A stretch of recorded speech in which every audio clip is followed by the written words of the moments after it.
This is macOS Ken. Signs of strength for iPhones in the App Store, updated betas for developer types, and news of a new game and a new series. It's Wednesday, the 3rd of March, 2021. I'm Ken Ray, and this is news from macOS Ken, brought to you by yours truly and sponsored by Audible Plus.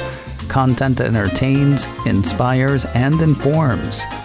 Visit audible.com/macOSKen or text macOSKen to 500 to start your free 30-day trial. This show is also supported by people like you, patrons through Patreon.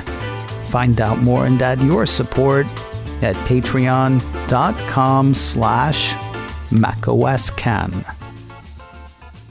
Checks in the supply chain show continuing strength for the iPhone 12 line. Apple Insider has had a peek at an investor note from Cowen and Company. After discounting claims of near-term trimming in builds, the piece says, Cowen has revised its iPhone build estimate for the March 2021 quarter upward for the fourth month in a row. While Cowen's estimate was 55 million in January, it has risen by 2 million to 57 million units in the quarter. That represents a 54% rise versus the same quarter a year ago. Then again, we might want to take the year-ago quarter and chuck it, because that's when the planet started doing the COVID wave.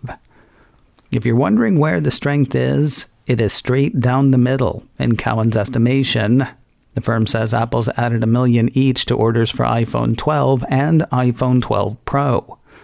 While things are expected to slow in the June quarter versus the current quarter, they'll still beat last year. Cowen's initial forecast of 44 million units in the quarter is up 26% year on year, according to the piece. Cowen and Company has a buy rating on Apple shares. The firm's price target on the shares is $153. From strength for iPhones to strength for apps that run on them, Apple 3.0 has posted a note from Evercore analyst Amit Daryanani.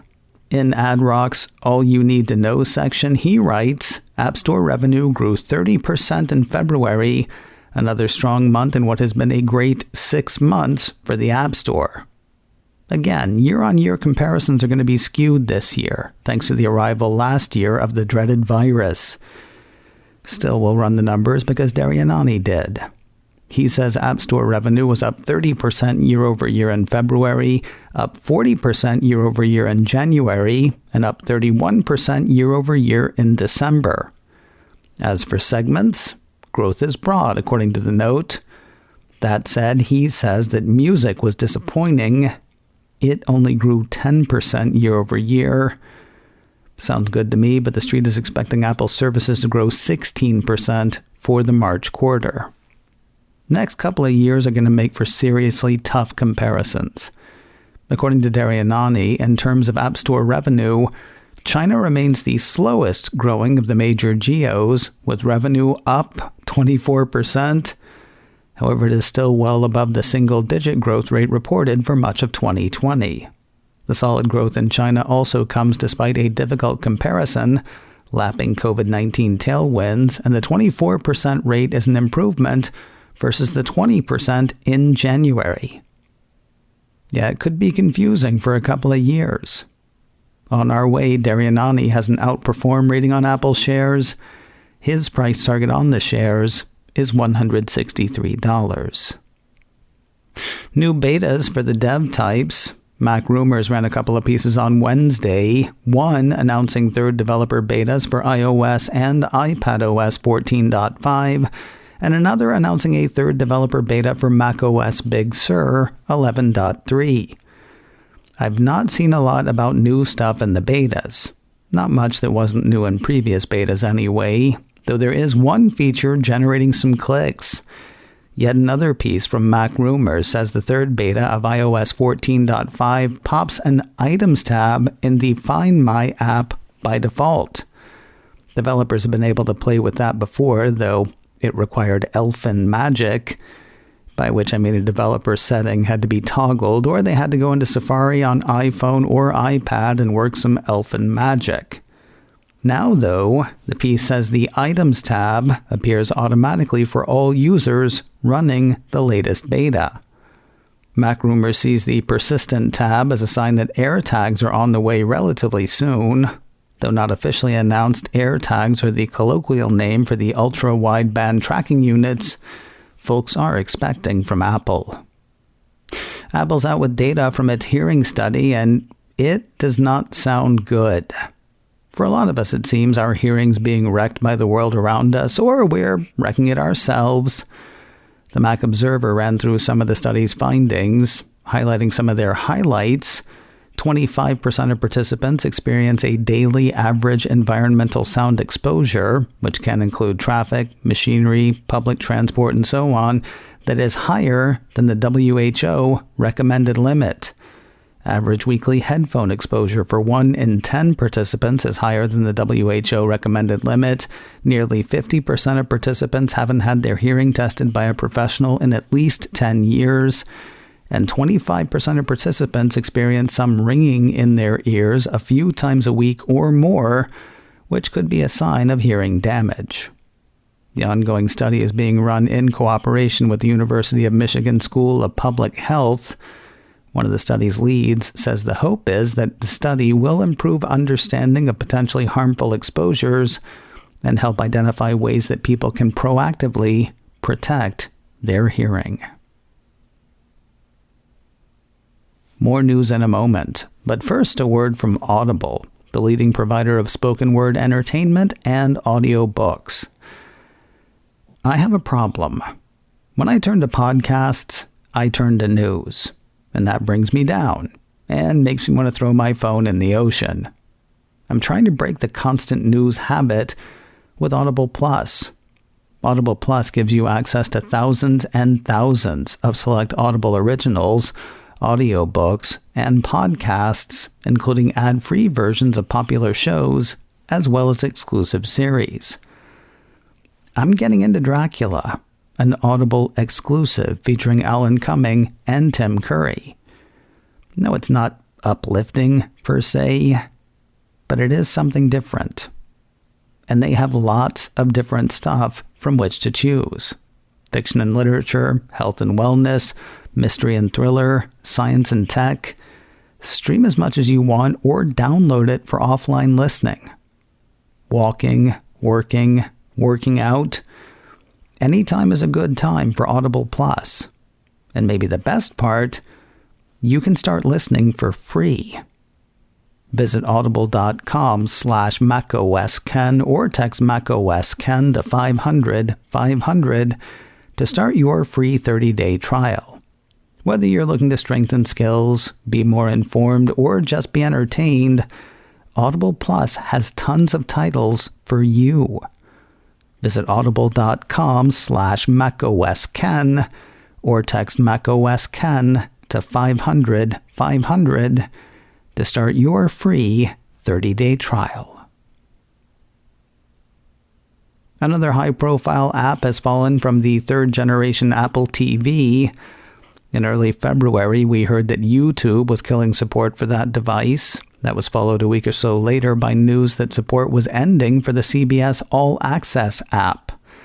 Now a piece from iDownload blog says it looks like Major League Baseball has benched the device as well. According to the piece, it appears that the MLB app now requires an Apple TV HD or an Apple TV 4K to run properly. Major League Baseball hasn't offered a reason for dropping support, but you gotta figure they've run the stats. The thing was announced 9 years ago this week. The number of users using more recent devices likely far outweighs folks still rocking something that came out during the first Obama administration. And of course, it still stinks for the people who are using the Gen 3 unit. Provided they've got an iPhone or iPad that will support the MLB app, those folks should still be able to watch games on the television. AirPlay should be able to pitch the games to the big screen, according to the report. A major player in video games is headed to Apple Arcade. Cult of Mac says Hironobu Sakaguchi, director and or producer of the first 12 games in the Final Fantasy series, is making a game for Apple's platform. Produced by Mistwalker, the game is called Fantasian. Of it, Mistwalker says players will assume the role of protagonist Leo, who awakens from a massive explosion only to find himself lost in a strange land with only one memory left him. As players set out on a journey to reclaim Leo's memories, they will unravel the mysteries of the bizarre mechanical infection slowly engulfing all that is known to mankind. While the story sounds interesting, the visuals sound dazzling. According to the cult, computer-generated 3D characters will move against a backdrop of 150 handmade dioramas. In fact, the piece says Mistwalker is so proud of the appearance of Fantasian that it created a special game mode for it. Dimension Battle allows players to send previously encountered enemies into a dungeon to fight later so they can maximize uninterrupted exploration. No word on when that exploration begins. Apple Arcade simply lists the game as coming soon. And finally today, news of another big series for Apple TV Plus. There may be a small series with big names. In a press release, Apple says it's ordered a star-studded, female-driven anthology series called Roar. Stars already signed include Academy, Emmy, and Golden Globe Award winner Nicole Kidman, Emmy, Grammy, and Tony Award winner Cynthia Erivo, Emmy Award winner Merritt Weaver, Golden Globe nominee Alison Brie, and more to be announced soon. The show was created by Liz Flahive and Carly Mensch. They created the Netflix series Glow, in which Community alum Brie starred. Roar is based on a book of short stories by Cecilia Ahern. Apple says that it is a collection of 8 half-hour genre-bending episodes told from a uniquely female point of view. An Amazon blurb I found goes a bit deeper, saying Ahern explores the endless ways in which women blaze through adversity with wit, resourcefulness, and compassion.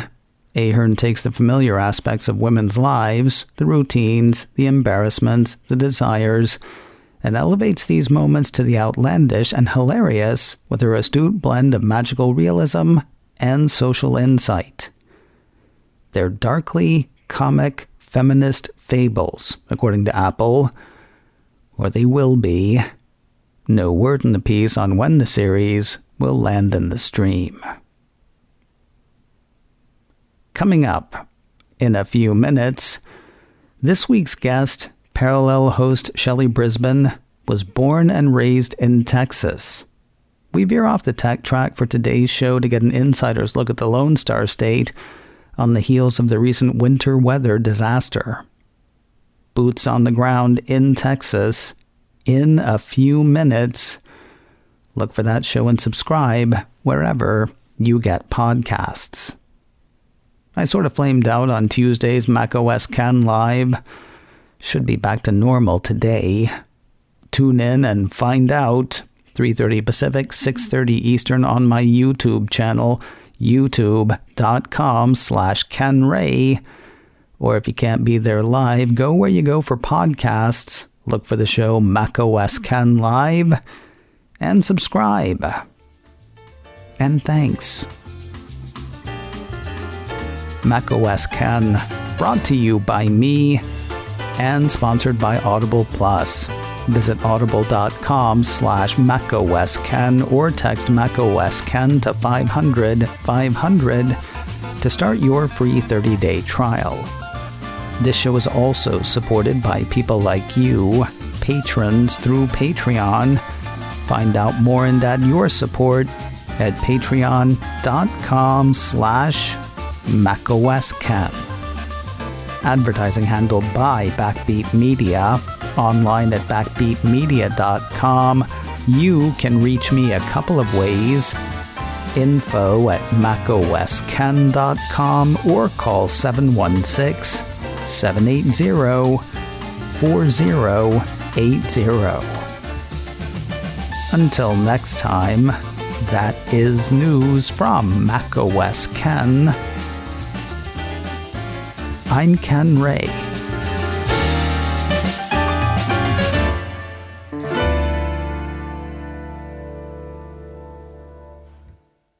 Ciao.